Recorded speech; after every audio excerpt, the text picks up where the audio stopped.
Mm, Muy bien, entonces empezamos. Bueno, muy buenas tardes, noches o días, dependiendo de la geografía donde se encuentren los y las compañeras. Nosotros somos los de la Red Mexicana de Descolonialidad del Poder. Esta es una red que surge como espacio abierto y en continuo diálogo con la perspectiva teórica práctica de la colonialidad, descolonialidad del poder y que pretendemos, a partir de debates en la región de América Latina y el Caribe en la década del 90, tratar todos estos asuntos, recuperando diversas miradas sobre los entramados de opresión, dominación y explotación que nos atraviesan como pueblos con relación al proceso de colonización de hace más de 500 años. También editamos nosotros una revista que la pueden encontrar en la página web de la Red de Descolonialidad, una revista que la denominamos Descolonialidad del Poder, Buenos Vivires y Diálogos de Saberes. Dentro de esta revista también tenemos un suplemento, que es el que nos atañe en este momento. La temática de hoy versa sobre el genocidio del Estado israelí que está cometiendo el Estado de Israel contra el pueblo palestino. Y para eso es que hemos invitado a nuestro compañero Víctor de Correa Lugo, un especialista en este tema y de los cuales también, entre varios de sus artículos, ponencias, conferencias y demás, recomendamos la lectura del libro Palestina, Genocidio y Resistencia. Víctor de Correa Lugo es médico, máster de la Universidad de Salamanca y PhD de la Universidad Complutense de Madrid.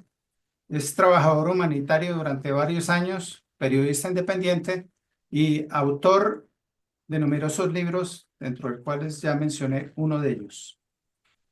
Muchas gracias, estimado Víctor, por atender nuestro llamado y poder colaborarnos en lo que es la difusión de toda esta problemática del genocidio.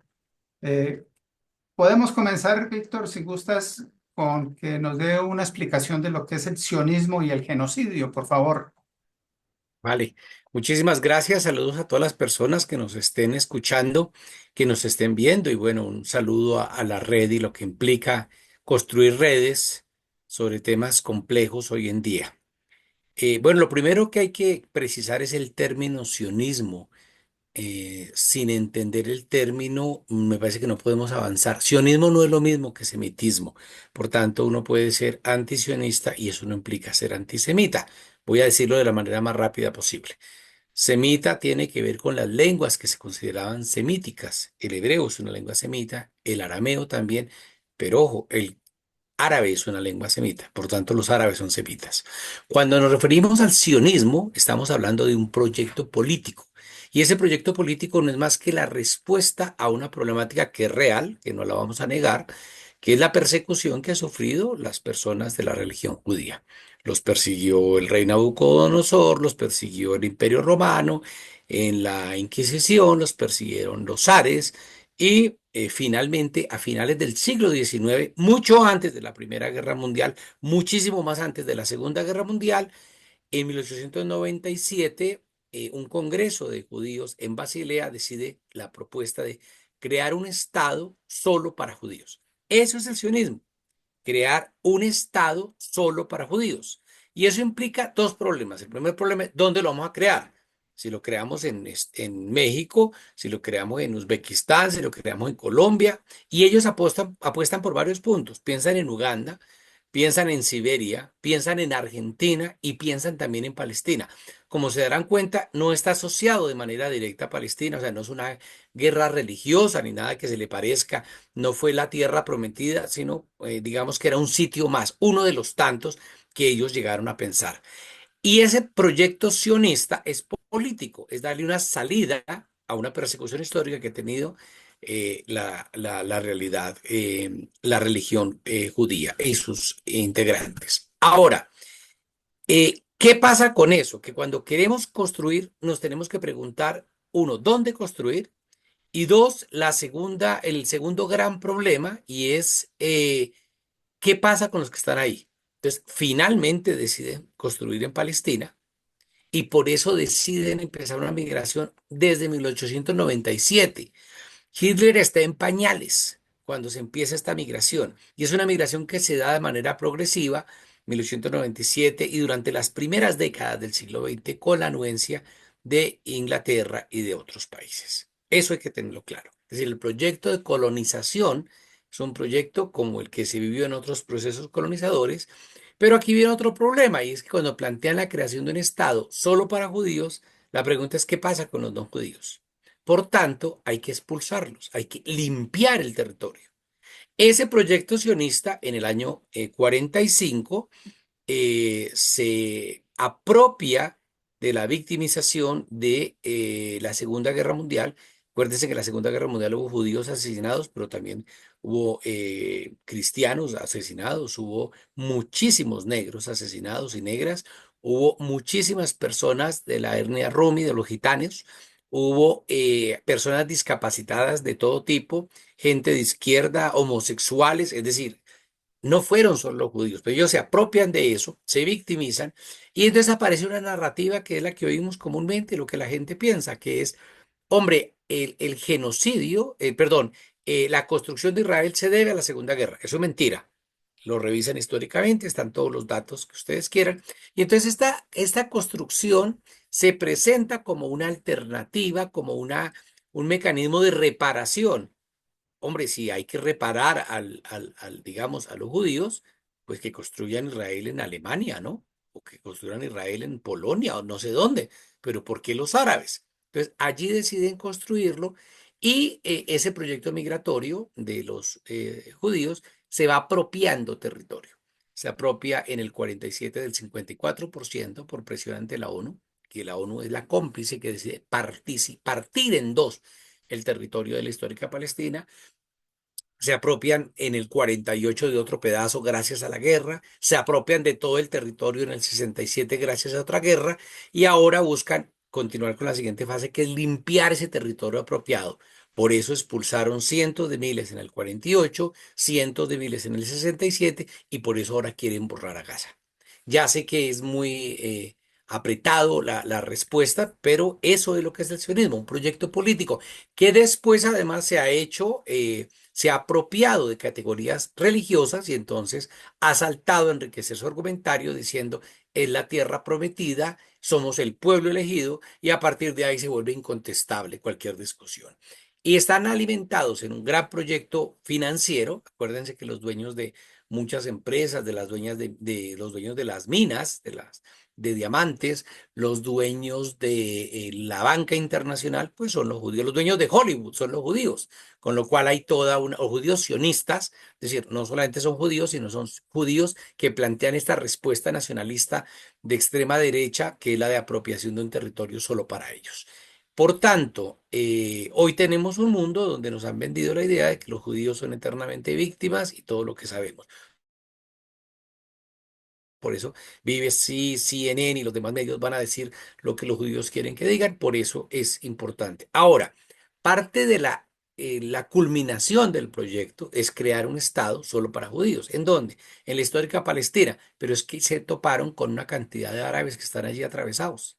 Entonces, pueblos que han vivido históricamente, los filisteos, si queremos creer en la Biblia, o todas las pruebas que hay de que existía una institución geográfico-política llamado Palestina desde hace muchos años, desde hace muchos siglos, y esta es la que ocupa luego de la Primera Guerra Gran Bretaña y se la entrega a Israel, para la creación de Israel. Israel no existía. Israel es nacido en el 48. De hecho, hay un club de fútbol, el Palestino de Chile, que tiene más años que Israel, pero nada de eso aparece a la hora en que nos van a contar la historia. Y fruto de esa victimización, entonces se permiten continuar con la apropiación de tierra. Se apropiaron de Jerusalén del Este, que es un delito.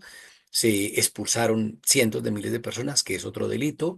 Se apropiaron de tierra por medio de la fuerza, que es otro delito, y crearon barrios dentro del territorio ocupado solo para ellos, que es otro delito. Es decir, hoy el derecho internacional ya ha dicho todo lo que tiene que decir. Cualquier discusión jurídica es innecesaria porque ya el derecho dijo todo lo que tenía que decir. Y entonces viene la fase de que hay que limpiar el territorio. Ya decíamos que expulsaron muchos en el 48, expulsaron muchos en el 67, y la fase siguiente, entonces, ¿cuál es? Muy simple. La fase siguiente es expulsar a la población de Gaza. Y para expulsarla recurren al uso de la fuerza, del derecho, de la comunidad internacional, del sometimiento, de la negación de la ayuda humanitaria y de toda una parafernalia mediática. Para terminar este primer punto, entonces el genocidio del pueblo palestino no es porque han matado muchos, es porque, como dice la Convención Internacional contra el Genocidio, busca la eliminación, el exterminio, borrar del mapa un pueblo. Y eso lo han hecho de diferentes maneras. Lo pueden observar en los informes de Naciones Unidas, en los informes de las grandes organizaciones de derechos humanos, en la invitación a que vayan al terreno. Yo trabajé allí hace algunos años, tanto en Jerusalén como en Gaza, y esta dinámica nos lleva a entonces a ver que este genocidio no empezó el 7 de octubre, sino empezó hace muchos años, por lo menos en 1948, si no nos queremos devolver antes, con una expulsión sistemática de los palestinos de su territorio. Entonces, una vez hemos constituido, gracias a Hollywood y gracias a la narrativa y gracias a la academia, que tiene mucho que ver con todo esto, la convicción de que los árabes todos son terroristas y todos son malos y son musulmanes, eso no es cierto. No todos los árabes son musulmanes ni todos los musulmanes son árabes. Pero una vez hemos hecho eso y hemos convencido al mundo que los judíos son eternamente víctimas, entonces es muy fácil, además amparados en todo el apoyo innegociable que Estados Unidos le da al sionismo, de exterminar un pueblo como lo están exterminando sin que nadie diga nada. Europa no lo va a hacer porque se siente culpable por la Segunda Guerra. Estados Unidos es abiertamente sionista, al igual que Francia y que Inglaterra. El mundo árabe, los líderes del mundo árabe, sus monarquías están más pendientes de sus negocios con Estados Unidos, aunque todos se digan pro-palestinos para la foto, pero no en la realidad, y los palestinos están solos, salvo por los movimientos de solidaridad a nivel mundial. Por tanto, el sionismo no es que el sionismo se le fue la mano y produjo un genocidio. Y con esto voy terminando esta primera pregunta. El, el genocidio es una consecuencia directa e inevitable del sionismo, porque el sionismo es la apropiación de un territorio y su limpieza étnica. Luego no es que se les fue la mano, no es Netanyahu. Sea quien sea, la lógica sionista del Estado israelí necesariamente conduce, inevitablemente conduce a un genocidio de la misma manera que un régimen del apartheid produce bantustanes en Sudáfrica o de la misma manera que un régimen esclavista produce esclavos. Bien, me quedo ahorita por lo pronto con una guerra de exterminio que Israel lleva contra el pueblo palestino en esta política sionista. Eh, Estimado Víctor Correa, en esta geopolítica actual en la que nos encontramos, ¿cuál es la condición desde tu perspectiva en que se encuentra Palestina? Bueno, aquí tenemos otro elemento central, mi estimado. Se suele decir que no va a haber paz en el mundo hasta que haya paz en Oriente Medio y que no va a haber paz en Oriente Medio hasta que haya paz en Palestina. Esa es una frase de cajón que además es dolorosamente cierta.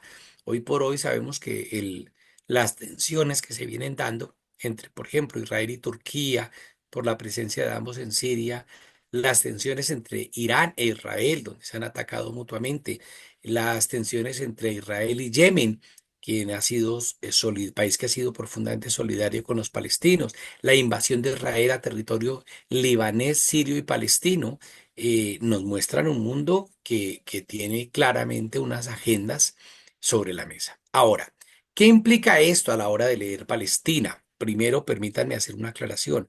Palestina no es un problema de los árabes. Es decir, no hay que ser árabe ni llamarse Mohammed para poder ser pro-palestino.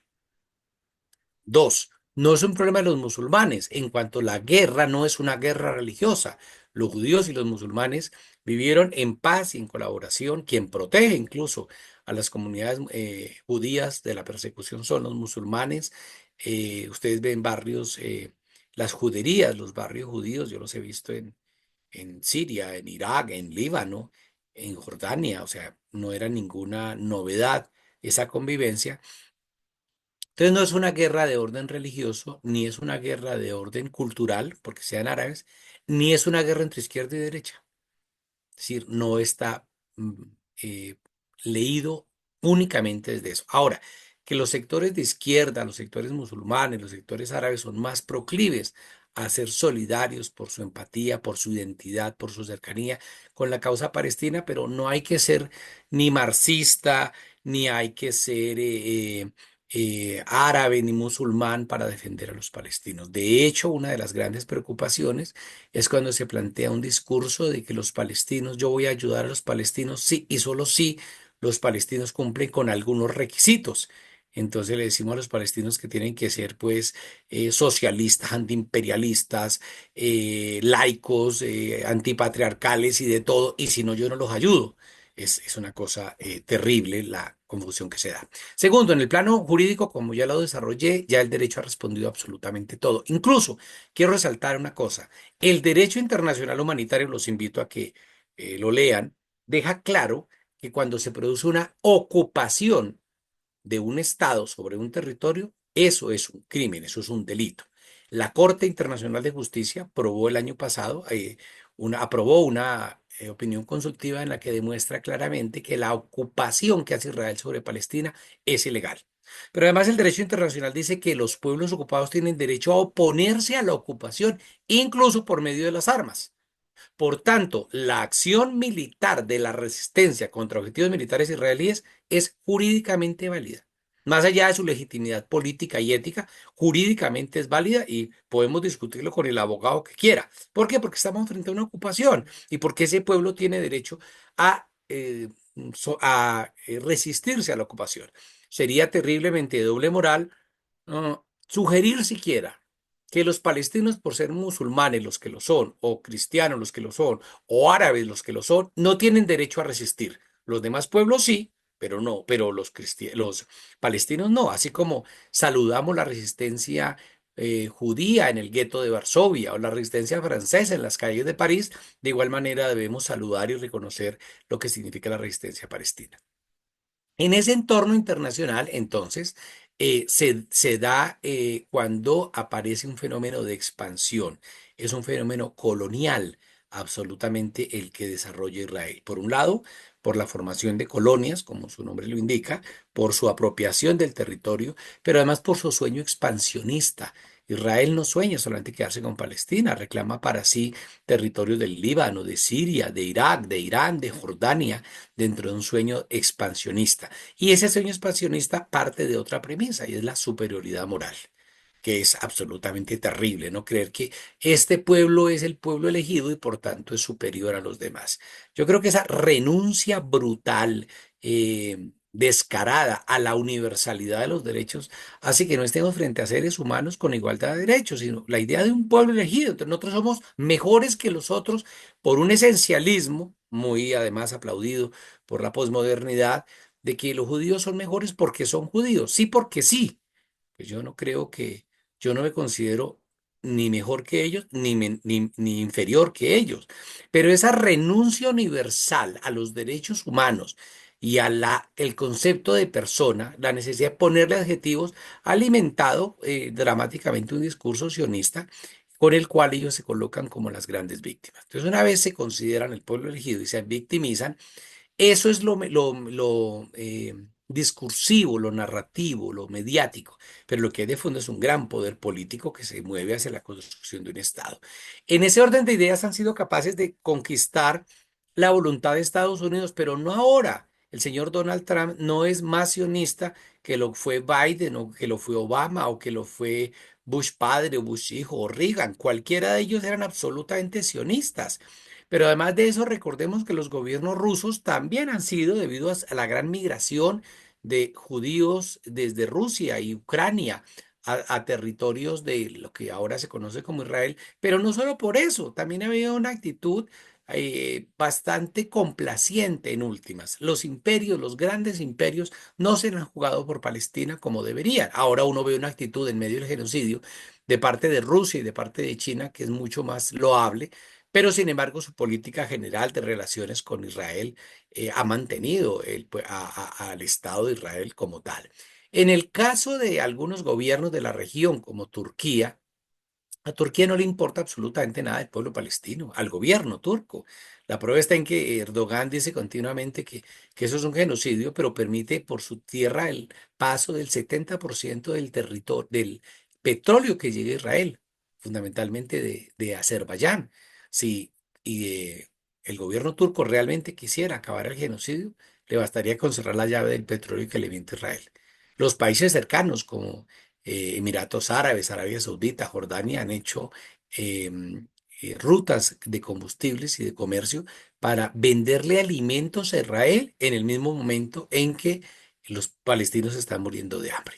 Por tanto, uno no puede esperar del mundo árabe mayor opción y en eso se ha consolidado a raíz de los años y de las décadas de lucha contra este proyecto sionista una cosa que se conoce como el eje de la resistencia, que sería el último punto a tocar en esta pregunta. El eje de la resistencia no es más que la lucha de los palestinos. Por ejemplo, vale aclarar que en Gaza están peleando 14 grupos diferentes. No es solo Hamas, ni solo Hamas y Yihad Islámico. Hay en total 14 grupos defendiéndose frente a la agresión por parte de Israel. Aparte de eso, el grupo Hezbollah, que se traduce Partido de Alá o Partido de Dios, estuvo en guerra durante unos bastantes meses contra Israel, precisamente en solidaridad. Pero esa solidaridad no aparece de la noche a la mañana. Líbano sabe lo que es la ocupación israelí. Líbano estuvo ocupado por Israel durante por lo menos del comienzo de los años 80 hasta el año 2000 y sabe lo que es esa guerra. Hezbollah nació como respuesta a esa ocupación. Siria tiene el territorio de los Altos del Golán también ocupado y se ha sumado con algunos debates internos, pero se ha sumado a la resistencia. Hay unas milicias o brigadas, para ser más exacto, unas Kativa, brigadas de Irak, tanto de suníes como chiíes. Vale la pena recordar que Hezbollah libanés es chií, de orientación chií, mientras Hamas de Gaza es de orientación suní y sin embargo trabajan juntos en el frente a la resistencia. ¿Por qué? Porque la pelea no es religiosa, es una pelea política. Y desde el sur, Yemen se ha solidarizado volcándose a bloquear el paso de barcos por el estrecho de Adén únicamente contra los barcos que entren o saquen mercancía de Israel, no contra los demás barcos. Eso le ha significado el ataque de Estados Unidos, de Gran Bretaña y de Estados Unidos con los bombardeos que han hecho, y de Israel. Y el otro país a mencionar es Irán, quien se ha mostrado partidario del derecho a la resistencia de los palestinos, se ha mostrado partidario de la solución del conflicto palestino, más allá de mandar ayuda humanitaria, que a veces creemos que solo con arroz se va a resolver un problema, y ha tenido unas demostraciones militares en el año 2024 de una absoluta precisión militar y de un gran impacto político. Es decir, Irán es un país con una gran capacidad militar, capaz de golpear a Israel y que Israel intentó hacerle algunas maniobras militares que fueron realmente ridículas. Ahora Estados Unidos sale a amenazar a Irán y digamos que la atención mundial se centra sobre esa región del mundo. Muchas gracias, Víctor. Oh, discúlpame, hablaste de las resistencias, de esas múltiples resistencias que se presentan en Palestina. No es solamente Hamas, ya no lo explicaste muy bien. Y ya para cerrar esto, una pregunta que se me ocurre en este momento. ¿Qué papel juegan los gobiernos latinoamericanos de apoyo a esa resistencia y a ese pueblo palestino? Y quizás en particular esos llamados gobiernos progresistas. Sí, cuando yo preguntaba por la palabra que se usa en Oriente Medio es mukawama, la palabra árabe que significa resistencia. Y yo intentaba que me la tradujeran, pero nuestra miopía es que a veces creemos que resistencia es solo la resistencia armada. Recuerdo viejas palestinas en Beirut, gente en el sur del Líbano, gente en Jenin, en Gaza, que me corregían, decían, no, no, la resistencia es, por ejemplo, mantener la comida palestina, mantener el dabke, que es la danza palestina por excelencia, mantener nuestra forma de pronunciar en árabe, mantener nuestra cultura, eso es resistir. ¿Por qué? Porque el genocidio es borrar a alguien del mapa, pero borrarlo también implica borrarlo de la memoria, no solo del mapa. Por tanto, todo aquello que reivindique la historia, que luche contra el olvido, es parte de la resistencia.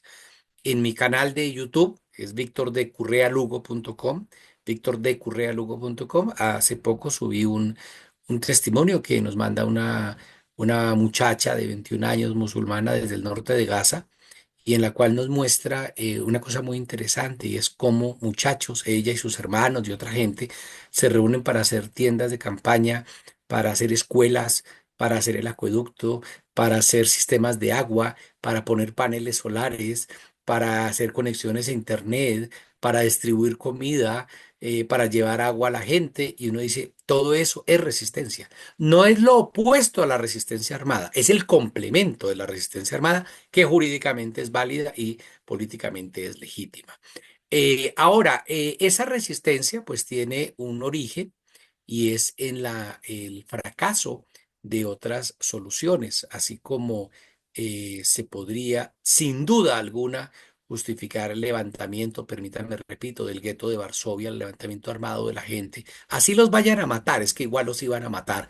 Pues en Gaza se fueron, y en Cisjordania, también en Jerusalén del Este, se fueron forjando grupos que dieron origen en el año 1964 a la OLP, a Yasir Arafat, y luego un grupo que venía del partido político, digamos, de la Hermandad Musulmana, la rama palestina, funda en 1987 lo que se conoce como el Movimiento de Resistencia Islámica, cuyas siglas son Hamas.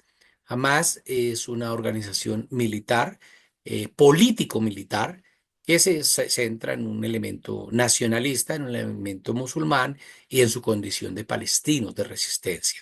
Esa es la caracterización. Yo he entrevistado a algunos comandantes con fines periodísticos y he logrado pues acercarme un poco a esa realidad.